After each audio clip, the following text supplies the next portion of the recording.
Elvis Presley and his vehicles. Part 13. The Continental Mark II. On August 3, 1956, Elvis and his band kicked off a 10-day Florida tour in Miami. On the way down to Miami in Elvis' brand new 1956 Lincoln Premier, they stopped in Biloxi, Mississippi and visited Elvis' girlfriend June Juanico. There, Elvis met a couple of June's friends. One of them, Buddy Conrad, had just inherited some money and bought a mint green 1956 Continental Mark II. Buddy showed it to Elvis and let him take it for a spin. Elvis loved the car, and then and there he decided that he wanted a Continental. During those days in Biloxi, it was decided that Buddy, June and her friend Pat Dacey would join Elvis and the guys on the Florida tour.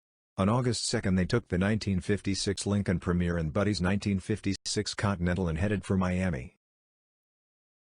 The Continental Mark II was an ultra-luxury coupe sold by the Continental division of Ford for the 1956 and 1957 model years. It was introduced in October 1955 at the Paris Auto Show and was meant to be the worldwide flagship vehicle of the Ford Motor Company.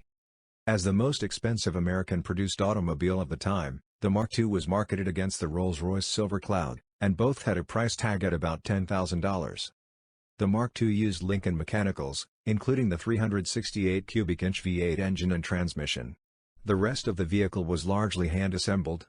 Every luxury feature known in 1956 was standard on this car, except air conditioning, which was a factory option.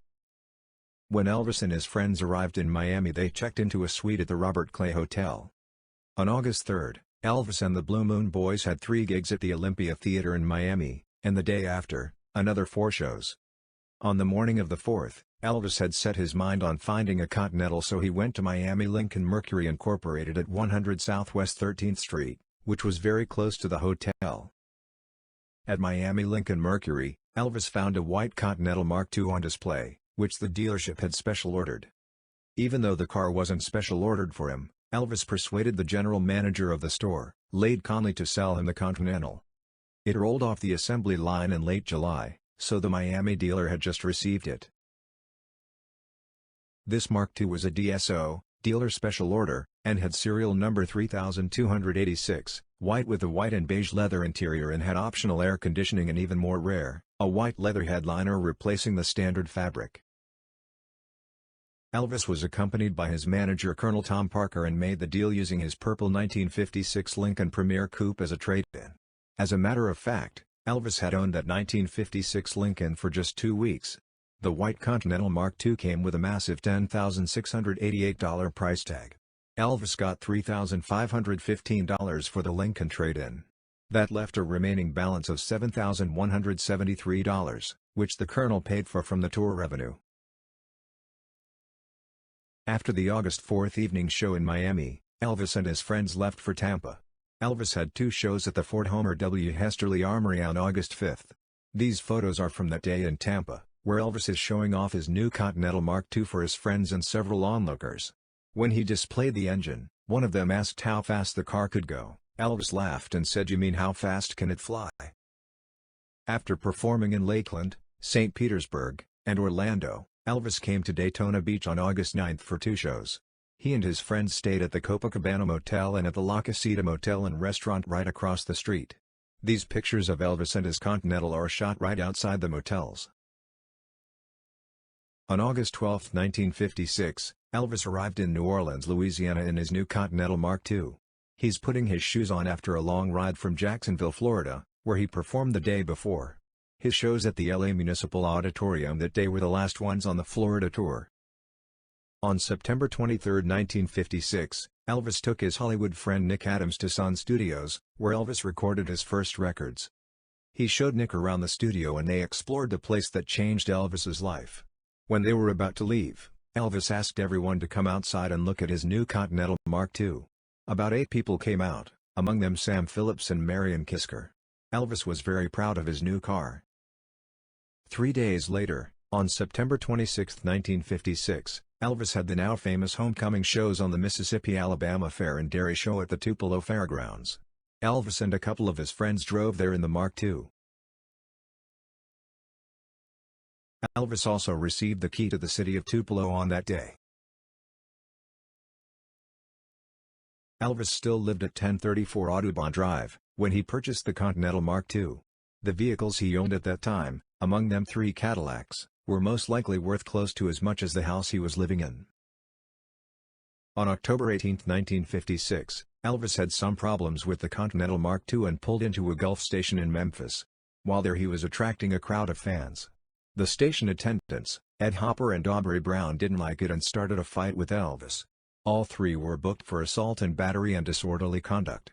The day after they had to appear in court. Elvis was cleared in of misconduct, but the 2 station attendants with whom he tangled briefly drew fines for assault and battery. October 31, 1956, Elvis spent Halloween with actress Natalie Wood, who he had flown in from Hollywood. Elvis drove her around Memphis in the Continental and met DJ Dewey Phillips of WHBQ. Elvis displays the toy pistol, used in making motion pictures, that caused him some trouble on the night of March 22, 1957. Elvis' friend George Klein is the person sitting next to Elvis in the Mark II in this picture. Here are a few photos of the Continental Mark II from January 1958 at Graceland. They are from a home movie where Vernon Presley and Gladys are driving the car. Elvis' parents used the Continental from time to time. On March 24, 1958, Elvis started serving in the U.S. Army. He completed basic training at Fort Hood in Killeen, Texas. After training at Fort Hood, Presley was assigned to the 3rd Armored Division in Friedberg, West Germany. He stayed there together with Vernon, his grandmother Minnie Mae, Red West and Lamar Fike from October 1, 1958 to March 2, 1960. Vernon, though, went back to Memphis for 2 weeks in the summer of 1959 to take care of some business. One task was to clean and retag Elvis's 4 remaining cars, among them the 1956 Continental. During the 1960s the Continental Mark II was used from time to time. Vernon used it for his wedding and honeymoon in 1960 and so did Red West, when he married Pat Boyd in 1961. Priscilla also used the car to drive to high school in the early 1960s. During the 1970s, Elvis' Continental was mostly parked under the carport at Graceland. Why did Elvis keep the Mark II for so long, when he sold and gave away all other cars within a couple of years of buying them? Maybe it was a reminder of those early years of youth and happier times when he got rich and famous, a bit of sentimentality and nostalgia. November 11, 1976. According to sources, Kenneth E. Mouseolf, car collector and classic car dealer out of Englewood, Colorado, met Elvis at Graceland. Kenneth asked Elvis what he wanted for the Continental Mark II just out of curiosity. Elvis was caught by surprise and just said a number, $8,000. Sold, Mr. Mouseolf said. Here's the assignment of title. According to the Colorado title though, the date of purchase was August 19, 1977, which was 3 days after Elvis's death. That's somewhat strange. In late October 1977, Elvis' Continental Mark II was auctioned off in Kansas City, Missouri for $40,000. According to this flyer it was sold, however as it turned out Kenneth E. Mouseolf was still the owner of the car for another year. Maybe the deal fell through. In 1978 Mouseolf made promotional flyers and for a fee of $1, Elvis' Continental could be viewed in shopping centers in Denver, Houston and other cities. In the summer of 1978 the Mark II was displayed at Elvis' old ranch, Circle G in Horn Lake, Mississippi. It had a for sale sign in the windshield and the price was $25,000. The next owner of Elvis' Mark II was Jack Hansen from Pasadena, DX.